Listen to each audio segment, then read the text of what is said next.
So thank you everybody for coming today to the Drug and Alcohol Research and Innovation Network, or DARIA for short.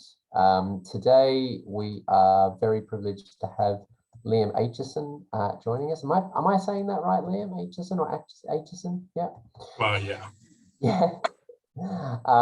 So Liam is currently doing his PhD through the National Drug and Alcohol Research Centre at UNSW and collaborating with NCCRED, in particular looking at methamphetamine withdrawal treatment. So it'll be a very topical presentation today.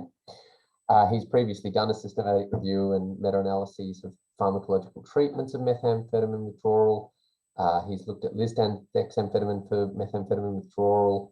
And on a side note, and I did note, look, I won't lie, of course I'm looking at your profile online, Liam, but we have talked before about your tuba playing. Sorry, are you a trumpeter? Or I thought you were a tuba. Yes, you are a tuba player. And you'd previously looked at trumpet players' cardiopulmonary physiology, which I find very interesting indeed. A side note to today's discussion, but I thought I always find it, I think it's always nice when medical and people have something a little interesting and curious outside the usual day-to-day. So Liam's a wonderful speaker, and he's going to be talking to us today on the topic of pharmacotherapies for methamphetamine withdrawal. So take it away, Liam.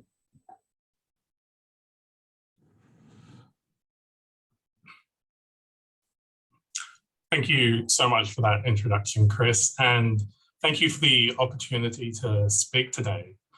So I'm going to be talking to you about the pharmacological treatments for methamphetamine withdrawal, really focusing on what we've tried before, why maybe it hasn't gone as we would hope, and how to move on in the future.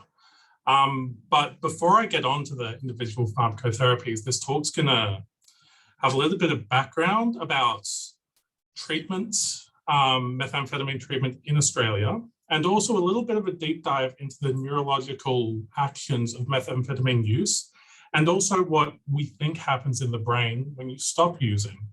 And the reason for that is pharmacotherapies for methamphetamine withdrawal are really just focused on the kind of symptomatic management of an acute condition. We're not talking about, treatments for dependence or overall things. It's really just focused on the acute changes, which we think are probably likely due to changes in the brain chemistry, and that is the underlying mechanism behind all of the treatments that have been studied so far. So to kick things off, methamphetamine is used all around the world. This graph here from the World Drug Report describes, where it's used most, and they estimate that the US actually has the highest proportion of people who use methamphetamine. However, when we talk about the proportion of people who are actually dependent on methamphetamine, it is a bit of a different story. The Global Burden of Diseases study estimates that Australia has the highest rate of people who are dependent on amphetamines worldwide. They think that it's about 0.6% of the Australian population. That equates to 1 in every 165 people in Australia is dependent on amphetamines, and it's about 7 times the global average. Now, that is, of course, reflected in how treatment episodes have changed across time in Australia. So you can see with the horribly colored bright green line rising over the last decade, treatment episodes which have had amphetamines as the primary substance have been increasing steadily over time. And I think it's just really important to note from the outset that these data use the word amphetamines. In Australia, we're pretty sure, based on seizures data, that any amphetamine sold in Australia is most likely methamphetamine. Even drugs sold as amphetamine or speed are more than likely methamphetamine, not regular amphetamine. But what that's led to is amphetamines becoming the second most common drug of concern in Australian treatment settings, behind only alcohol, accounting for 28% of all treatment episodes in Australia. There's been a 5-fold increase in amphetamine treatment episodes in the last decade. And despite there being no treatment options available, it is still the second most common primary drug of concern for withdrawal management. Currently, it takes up about 19% of cases, again, second to alcohol.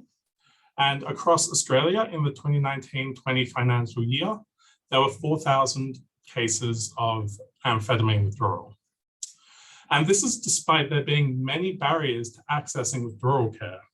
And again, this is especially prevalent in New South Wales, where, for example, you can't actually access inpatient withdrawal services a lot of the time unless you have pre-booked a space in a residential rehab.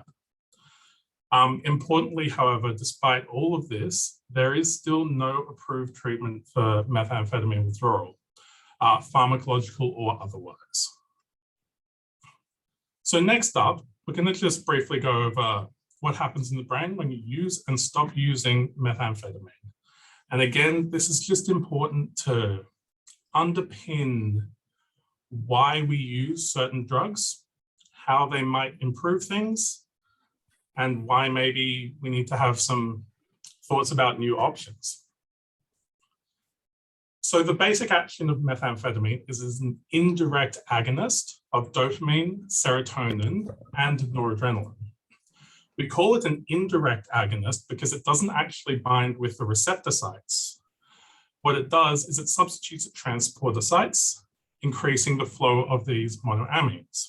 It also inhibits monoamine oxidase, which is the enzyme responsible for metabolizing the neurotransmitters, and this increases its duration of action. And it also acts within the neuron as well at something called the vesicular monoamine transporter.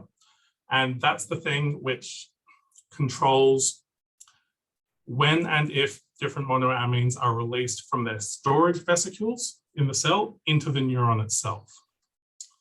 So that sounds really complicated, but basically the way it works is the VMAT2 function is reversed, which causes monoamines, so we're talking dopamine, serotonin, noradrenaline, to be released from their storage vesicles into the neuron.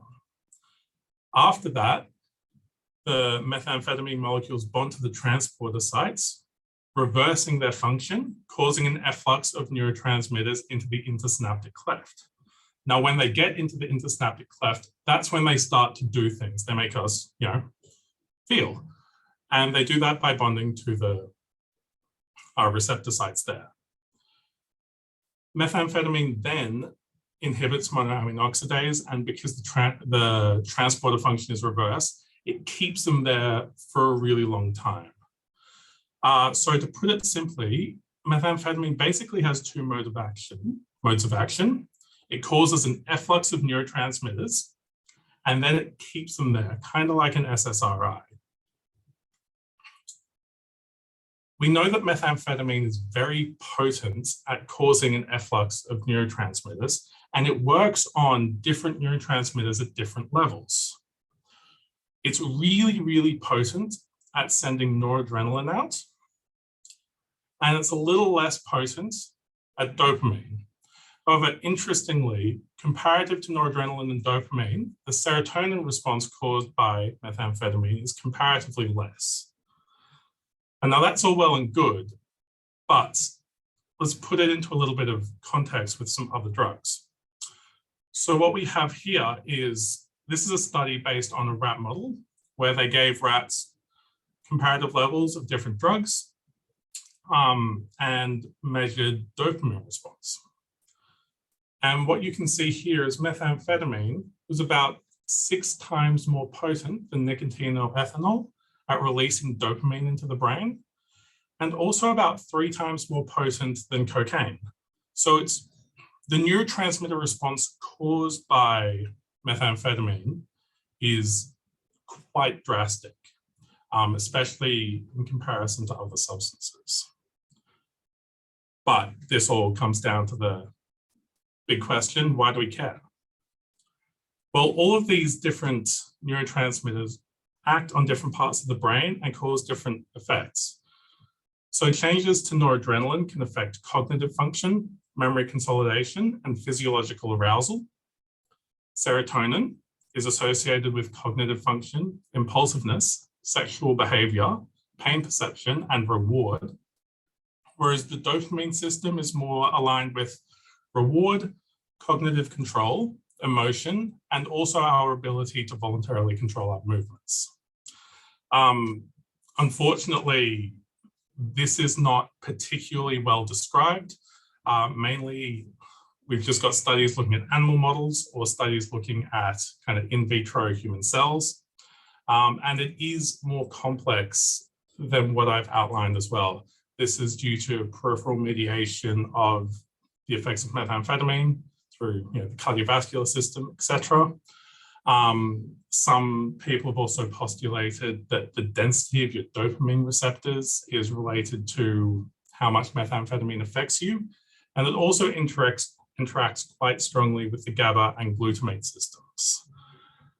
So it's not a simple mode of action. It impacts a whole range of different things throughout the brain. But maybe more important to this conversation is actually what happens when you stop. So when somebody stops using methamphetamine, it's been shown that there's quite significant depletion of dopamine in the brain.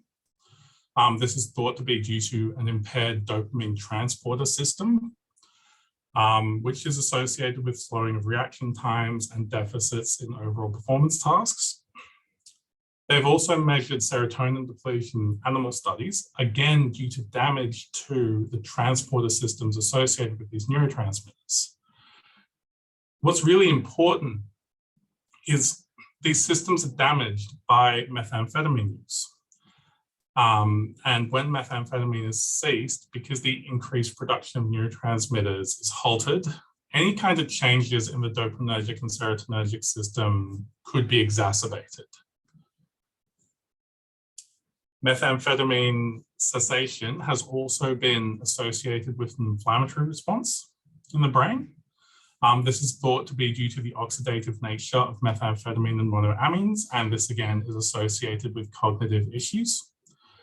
The neurological effects of methamphetamine use, again, may be exacerbated by cessation. And using positron emission tomography and functional magnetic resonance imaging scans, scientists have shown that there are physical changes in the brain associated with long-term methamphetamine use. Now, this does all sound quite grim, but the good thing is that these changes have been shown to recover over time.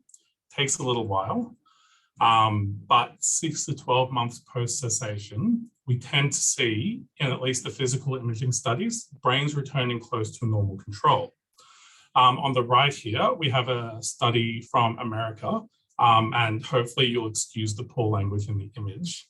But what you can see is that 14 months post-cessation, dopamine transporter density in the brain tends to look much more like a healthy control. So that's trying to show that, it does take time, but these studies do show improvements. Obviously, though, this is a clinical space, so we're more interested in how this looks from a clinical perspective. And I should, of course, preface this by saying I'm not a clinician, but Chris Tremonti will hopefully join for the Q&A at the end and will be able to answer all of your clinical questions. Thank you, Chris. So, in the scientific literature, methamphetamine withdrawal is very poorly described, to put it bluntly.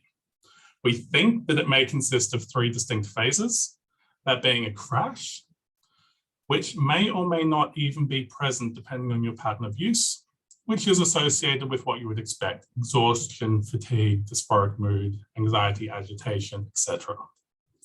Following this is a more kind of traditional withdrawal phase. effects of this withdrawal tend to peak within the first 7 days. They tend to be stronger at the beginning of withdrawal, and they can persist for 2 to 4 weeks.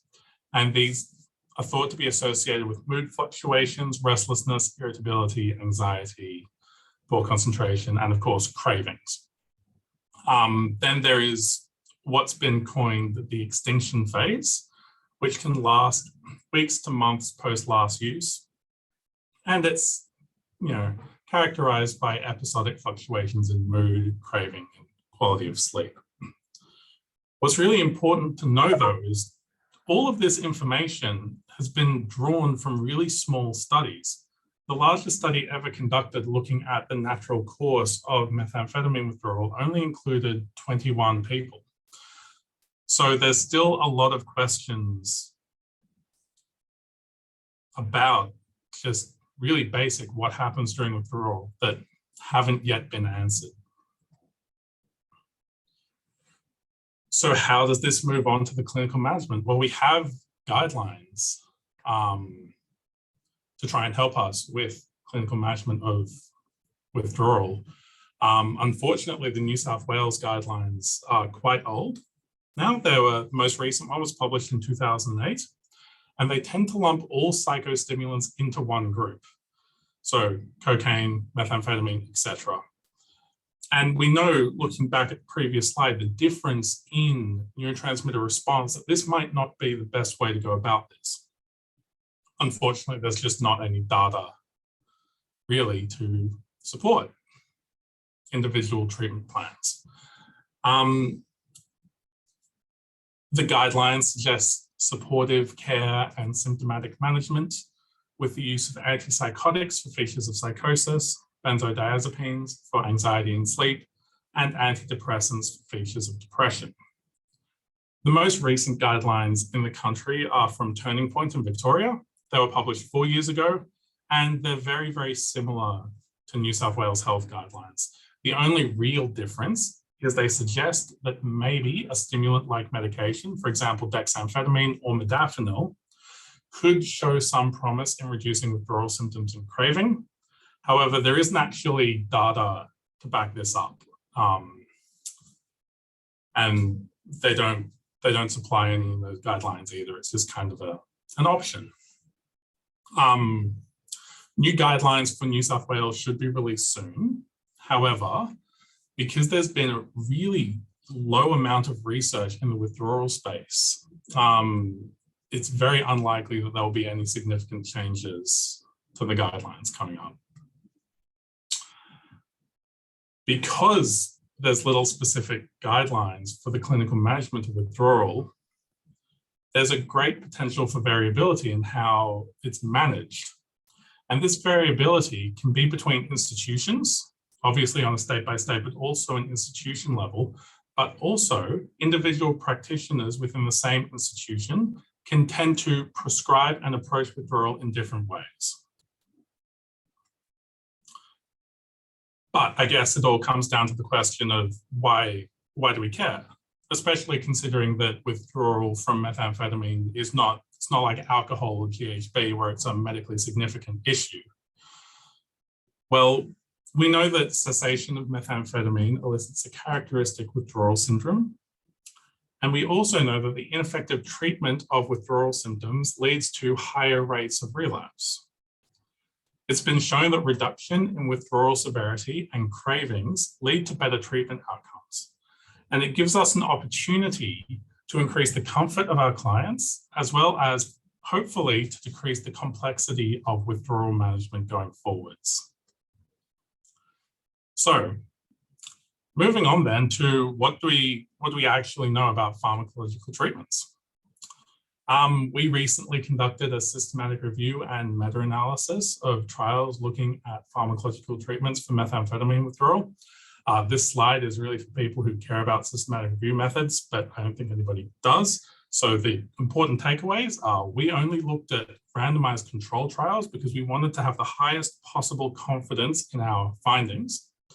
And we assessed the studies for discontinuation rates, overall mental health functioning, any kind of amelioration of withdrawal symptoms or craving, and also the safety of the medications that were trialed. What we found 9 randomized controlled trials involving 242 participants had ever been conducted that met criteria for this review. However, only 6 of these studies could actually be meta-analyzed. The medications investigated, they looked at 6 different medications across the 9 studies, and each medication was only looked at once or twice. So there's a real lack of reproducibility in the field. All the studies were conducted in America, Thailand, Australia, or Iran. And quite unfortunately, all studies had a really low sample size. The average was only 27 participants, and it wasn't particularly generalizable. 88% of the sample was male, approximately, because some studies didn't report gender. Of the 6 medications trialed, 5 of them really focused on the neurotransmitter systems and how they may be dysregulated post-cessation. So ammoneptine, a tricyclic antidepressant, is thought to inhibit the reuptake of noradrenaline and dopamine, keeping it in the insynaptic cleft and making the lower amount of neurotransmitters work more. Mirtazapine, similarly, is a tetracyclic antidepressant thought to increase serotonin and noradrenaline levels. Amantadine is a dopamine agonist, which increases extracellular dopamine. And modafinil is a stimulant, which regulates dopamine, adrenaline, and noradrenaline levels in the brain. Varenicline, which we all probably know as Chapix, it's a treatment for nicotine, increases extracellular dopamine. Again, similar to the other ones, really trying to focus on that neurotransmitter system. Ibutylast is the exception to this rule. It's an anti-inflammatory medication where they tried to deal with the neuroinflammation associated with acute cessation. So the results of the meta-analysis are as follows, and just a super quick crash course on how to read a forest plot. What we're most interested in is the line on the right. Horizontal lines indicate individual studies. The diamonds indicate pooled results. If the diamond crosses the vertical line, it means that it's not significant. And if it doesn't, then we've got some significant results. So in terms of discontinuation rates, i.e. the number of people who didn't make it to the end of treatment, overall, we found no significant difference between medications and placebo control. There was one exception to this, which was ammoneptine, which had a very small effect size.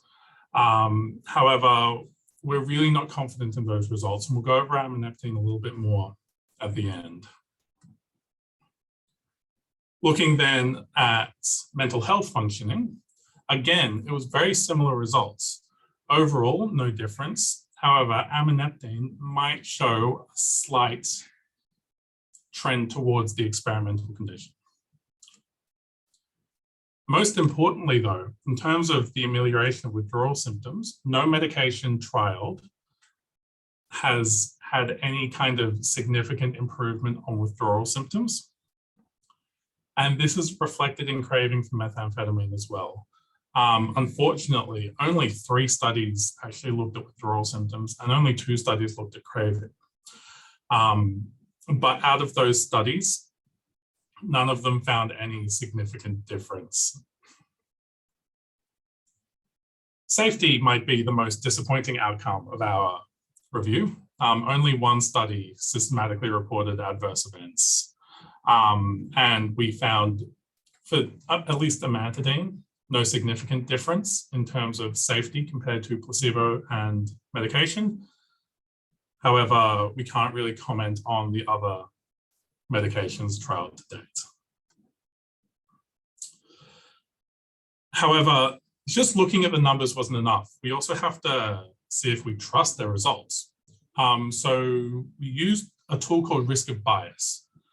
And what we found is that 6 of the 9 studies we looked at had a high likelihood that there was bias in the results. Two of the studies we had some concerns about, and unfortunately only one study that we looked at had a low risk of bias. We also used GRADE, which is a systematic tool to assess the quality of evidence. And we determined that for all of our outcomes, we only had low or very low confidence in the evidence. Now, other medications have been tried for withdrawal, but they were not RCT, so we didn't include them in the meta-analysis. Methadone and buprenorphine were looked at in a head-to-head trial, which suggested that buprenorphine may be more effective than methadone, but with a lack of control group, it's really hard to take anything from those findings. Imipramine didn't find any change in cravings, and bupropion also found no change in withdrawal or cravings. Sertraline and SSRI, interestingly, increased methamphetamine use and likelihood of discontinuation in an American trial, to the point where the investigators of that trial have actually suggested that no SSRIs should be used for the treatment of methamphetamine use disorder. Dexamphetamine has been trialed in some dependency trials, and we think it might reduce withdrawal severity and cravings. Methylphenidate may reduce cravings, but only 10 weeks post cessation. There was no difference at any time point before that. And again, these other medications, they're conflicting results. They may reduce, they may not. What's important about all of these studies, though, is that they're dependency trials, not withdrawal trials. So although they may provide signals for future research, we can't really move ahead with any of the data from these. So what does this mean? Well, no medication is effective at the treatment for methamphetamine withdrawal, and this is true for all domains. Ammoneptine was the exception. However, not only did it have low to very low quality of evidence, but ammoneptine was also actually removed from the market in 1999, and this was due to hepatotoxicity. So it's actually of very little clinical utility. Can't get the drug anymore. Of particular importance, there was a complete lack of any amelioration of withdrawal symptoms and cravings, which is really important for our client cohort. However, all of this should be taken with a huge grain of salt, because we cannot conclusively rule out any medication trial to date. And this is because the studies done before have a really high risk of bias, low quality of evidence, low numbers of participants, and quite serious gender imbalances, which means that we don't actually know if any of the medications trialed to date don't work. We don't know that they do work, we don't know that they don't. Adding those extra studies to the meta-analysis is very unlikely to change the outcome, given the current issues with the quality of evidence anyway. Safety is very poorly addressed. 4 trials didn't mention any safety at all. And this, of course, means that there are severely limited implications for policy and practice, given the current state of literature. I also just wanted to highlight that in the last 14 years, only 5 randomized control trials have been conducted globally, looking at pharmacotherapies for methamphetamine withdrawal, and only 2 of them were able to be meta-analyzed. This is, of course, despite withdrawal being the first step in someone who is often seeking to cease or cut down on their use, a clear need for methamphetamine withdrawal treatment in Australia, and also increasing rates of harms, especially in the West Coast of America, where methamphetamine is now indicated in over 43% of overdose deaths, more than any other substance. In terms of where we go from here, though, so far, the only things that people have looked at are monotherapies, single drugs. They might not work, but we don't know if they don't. So future directions could obviously include more work on monotherapies, but also due to the complex nature of methamphetamine interacting with the brain and also what happens when it's stopped, combination therapies might hold a little bit more sway. And I just like to draw a reference to Trivedi's paper last year with Dr. Jacobs presented a couple of weeks ago, where they used bupropion and naltrexone, and it was the biggest effect size we've frankly ever seen for a methamphetamine dependency trial. So there's obviously space to go there. And there's also a lot of work that can be done in the agonist or agonist-like therapy space as well, similar to how one might use buprenorphine for the management of opioid withdrawal. We've actually started a program of research looking at that at St. Vincent's, using lisdexamfetamine for the treatment of acute methamphetamine withdrawal. And I'll be talking about the results from that study at another DARIA in a couple of months. So in conclusion, methamphetamine use and withdrawal is a significant issue, and it is complex, and unfortunately still quite poorly understood. The clinical presentation is similarly poorly described in the scientific literature, and given the above, current treatment guidelines are vague and only describe symptomatic or supportive management. No medication is effective for the treatment of methamphetamine withdrawal, but there is insufficient evidence to conclusively rule out anything that we've tried before yet. The great takeaway from this, though, is that there is a clear need and a great opportunity for more research of really great impact in this space. Of course, assuming that it's well designed, has adequate sample sizes, and accurate and detailed safety reporting is included. Finally, I would just like to acknowledge my co-authors on the systematic review, Ben Williams, Nadine Azad, Rebecca McKetton, Michael Farrell, and Krista Seifried. Thank you so much for the opportunity to present. And if you'd like to get in touch, those are my contact details. Thank you. Thank you, Liam, for that very insightful presentation. In particular, I would draw everybody's attention to the pathophysiology that Liam's put up there. And yes, whilst he pointed out not everything's well understood, I think that's a very good, I've seen a number of different explanations and so forth of not only how amphetamines work, but their pathophysiology as well. And I think that was really well illustrated. So thank you for that. Please, everybody, if you've got questions, please put them in the question and answer section. While we are waiting for those, I had questions of my own, as I always do. I'll try not to bombard you with too many. Firstly, Liam's being perhaps a bit modest in that he hasn't given us the results of his own study. Liam, did you want to, is there any capacity to share that, or a bit early, a bit too soon? We're still analyzing the results. So it's still a little too soon. Oh, very modest. Go on, tell us that you've solved it, you fixed it. No, and it should also be known that the study that we conducted was an early phase safety and feasibility. So the results are definitely much more geared towards making sure that it's safe to use in withdrawal rather than the effectiveness. Yeah, you only had a treatment arm. There was no placebo arm in your study. What was I going to say? The other question I wanted to ask about, there's a lot of, and if permission for you to say you don't know, there's a lot of discussion around the concept of kindling in things like alcohol withdrawal. So the more withdrawals you do, the more detoxes you do, the more impact it can potentially have on worsening cognitive function and worsening withdrawals in future. Is there any evidence of that at the moment in methamphetamine withdrawal?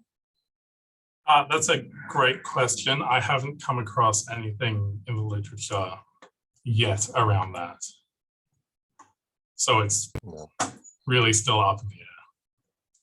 Well, it just again perhaps highlights we know quite a lot about, and like you drew attention to in your presentation there, perhaps there's still not quite enough out there about the natural history of these things, and we see quite a lot of literature around the natural history of other withdrawal syndromes, and perhaps more needs to be done to tease out that and the different patterns of use and so forth in the community.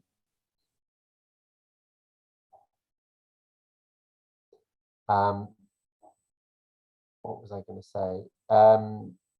So yes, please, if you've got any questions, please do pipe in. We've now had a couple of good talks around methamphetamines, beginning with Krista's presentation on pharmacotherapies and the up-to-date literature in that. Of course, as Liam mentioned, Jeffrey Jacobs presented that paper on looking at bupropion and naltrexone in methamphetamine withdrawal a couple of weeks ago, which, as mentioned, showed real promise. Sadly, naltrexone implants are not yet TGA listed in Australia, but that may well be something that gets hastened along given those results.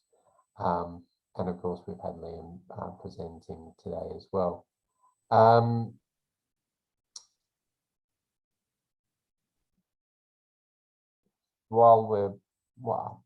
got more questions, but I guess I hope people don't get sick of the sound of my voice. It didn't sound like anything in particular had any particular studies for atypical antipsychotics, yet we seem to use them a lot. Is there anything in the literature that perhaps talked about that? Is it just something that it's just a case of clinical creep, or is it a case of, any insights on that? Yeah, I mean, that's very true. There haven't been any studies looking at atypical antipsychotics. That being said, atypical antipsychotics like benzodiazepines to date have really been used from a symptom-focused level, rather than trying to deal with kind of the underlying mechanisms of withdrawal and trying to solve it that way. They're more focused on dealing with, whether it be existence of, emergence of symptoms of psychosis, or maybe off-label to help deal with sleep issues. But they're definitely much more focused on the withdrawal symptom side rather than treating the cause of withdrawal. And look, we had a question on that just while you were talking through that, which kind of flows on, was that as a non-clinical person, what do we actually do clinically when someone comes in needing help for methamphetamine withdrawal? And as Liam has pointed out there, most of the treatments really are geared towards symptom management. So antiemetics for nausea, antipsychotics for potential psychosis, agitation, or other, potentially, there is sometimes used for the secondary benefit of sleep management, Acheson or buscopan for stomach cramps. It's all, and then where that's ineffective, we do use where for agitation we do. I personally try to leave benzos for second line for agitation. I have just seen a few times patients become a bit disinhibited when they're using amphetamines, and then they use diazepam on top. And again, that may flow into the lack of knowledge we have about the natural history and the role for the symptom treatments that we're using at the moment. So I think there's certainly a lot more that can be done in that space, and not just people looking at doing RCTs, but we could all just get out a pen and paper and start writing down all the things that happen to people when they come into hospital. That's actually a really important point, Chris. When I talk about the lack of knowledge, it's definitely a lack of knowledge on the scientific level. There's obviously a very deep clinical knowledge of what happens to clients when they go through withdrawal. I mean, you see them all the time. You've got great experience in managing it, but unfortunately, it hasn't kind of bridged the gap to the scientific literature yet. Yeah, and look, it might sound trivial, but I was listening to a discussion around, the early management or the early inoculations for smallpox, and how clinicians used to literally just, write down everything that patients went through, when the fever was broken, and these sorts of terms that were used in the 17th century. And we look back now and think, oh, perhaps some of the terminology is outdated and everything, but the sheer methodology and the sheer gathering of that information is still really important, and perhaps something we're not doing as well as we should in the 21st century, especially given all the technologies we have at our disposal. Another question's come in. Given that different pharmacological treatments have different proposed mechanisms, any thoughts on how they might interact with physiological therapies, i.e. theoretical reasons to think some may do a better job of facilitating psychosocial or behavioral treatments? Do you have any insights on that, Liam? I mean, I guess it's really important, again, to reiterate that managing withdrawal is not managing dependence. And the approach that these researchers have taken is really to ignore the broader question of addiction and just focus on dealing with the acute syndrome that happens when you stop using. So it might be unfortunate, but those extra questions about psychosocial options and things like that are left by the wayside when people have in the past looked at treatments for withdrawal.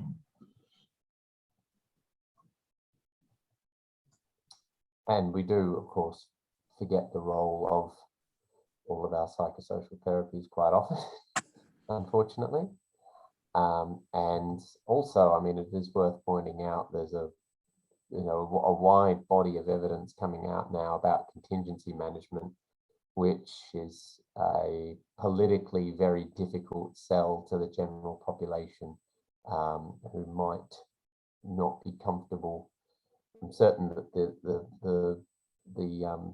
be certain politicians who'd be very uncomfortable with the concept of paying people to not take methamphetamines. But there's, that doesn't mean that there's not evidence around that. And so again, perhaps this is a way, perhaps these withdrawal treatments are a way to bridge people into the better into these psychological behavioral treatments, and also just engage people better with the system and treatments, and perhaps reduce the demand on rehabs and so forth, because we can get them into non-rehab based treatments as well. What was I going to say? But thank you for the questions that have been coming in. I'll give people another minute or two, but if there aren't any other questions, we may call it a day. But I would assume that that's because you've just covered everything so beautifully, Liam. You've left nothing, no questions there left at all about what's there. And it is unfortunate that nothing yet has been proven to be entirely clinically indicated. But I think we're well on the way, and I think it is a matter of time, and it'll happen in our lifetimes, I'm sure. So it may just take the world calling it a pandemic of methamphetamine withdrawal independence for us to finally crack on and get something happening. I am stunned at those numbers around just the sheer lack of trials in this space, and it really does emphasize the work that you guys are doing. Well, yeah, and it is obviously a different question when you talk about dependency. There are much more dependency trials, but withdrawal tends to be the forgotten second sibling. Absolutely. I've got a hand up, Susan Donahue. I'm assuming that's because she has a question that is perhaps a touch more complicated than is able to be written. Susan, are we able to perhaps give an opportunity to speak there? Perhaps if our admin can unmute. I've unmuted. Susan? Susan, are you there?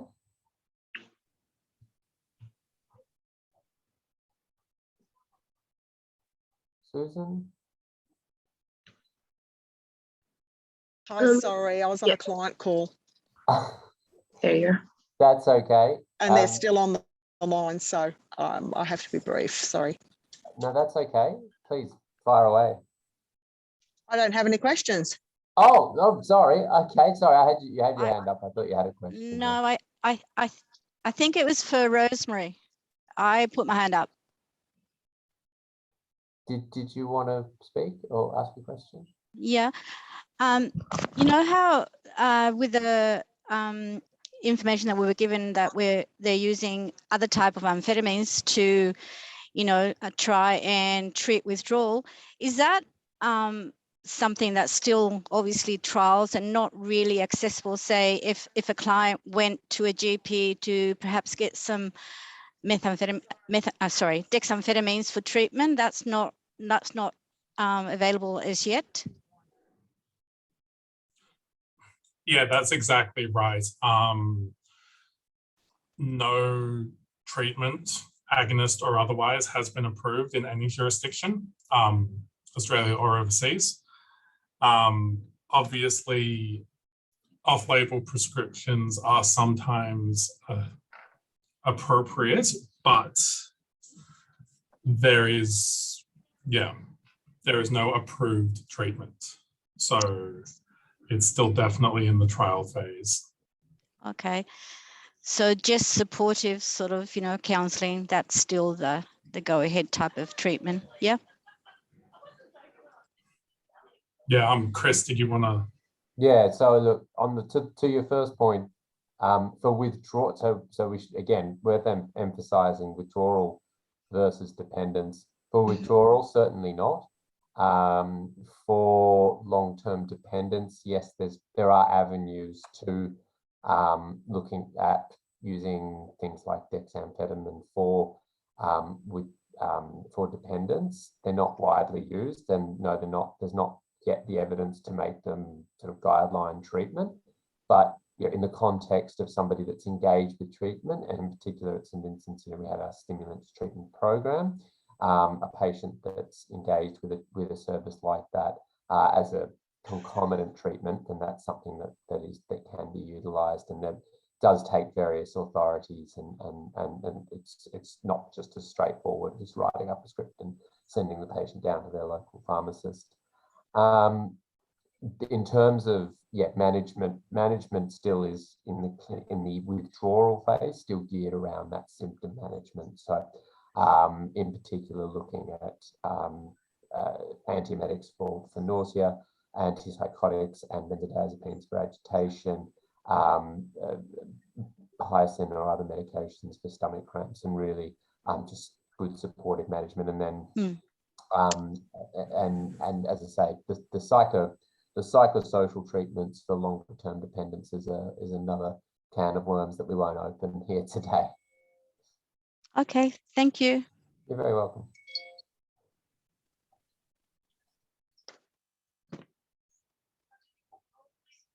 Well, thank you everybody for your questions. Whilst we are a few minutes early, we might take that as an opportunity to have an early mark, but I hope you all join with me in thanking Liam for his wonderful presentation on methamphetamine withdrawal and the treatments thereof. Thanks, Liam.